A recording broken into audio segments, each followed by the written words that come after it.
এই দেশটা তামাম দুনিয়ার মধ্যে যারা পরিচালনা করেছে তাদের নতজানু নীতির কারণে এই দেশটা একবার নয় 5 বারের মতো তামাম দুনিয়ার মধ্যে চোরের দিক থেকে দুর্নীতির দিক থেকে তারা ফার্স্ট বানিয়েছে। পাশের রাষ্ট্রের সাথে আমাদের সম্পর্কটা থাকবে বন্ধুত্ব সুলভ, কিন্তু আমরা ভারতের আচরণগুলো আমরা দেখেছি বন্ধুত্ব সুলভের বাহিরে তারা আমাদের দেশকে বিভিন্ন দিক থেকে পরিচালনার বিভিন্ন ধরনের আচরণ আমরা লক্ষ্য করেছি।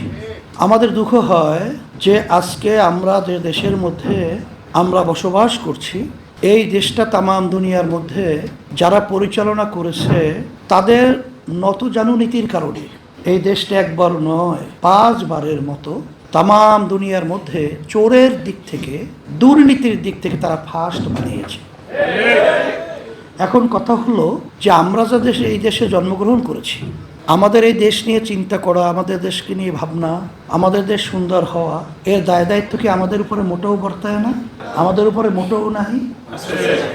এই লক্ষ্যেই ইসলামী আন্দোলন প্রতিষ্ঠিত করে গেছিলেন আমার আব্বাজান রহমতুল্লাহ আলাইহি। তিনি আপোষহীন নেতা ছিল, কখনোই অন্যায়ের কাছে সে কখনোই আল্লাহর রহমতের নতি স্বীকার করে নাই।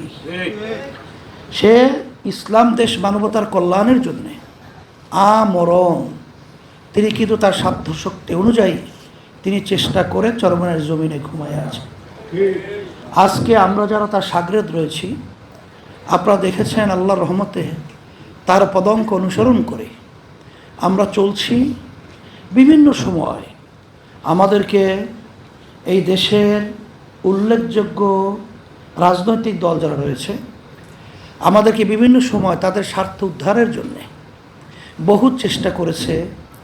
অনেক এমপি পদের লোভনীয়, মন্ত্রিত্বের লোভনীয়, অর্থ টাকার লোভনীয় অপার বিভিন্ন সময় আমাদেরকে দিয়ে এসেছে, কিন্তু আল্লাহর রহমতে আপনাদের দোয়ায় আমাদেরকে তারা কখনোই আমাদের নীতি আদর্শ থেকে সরাতে আল্লাহর রহমতে পারে নাই।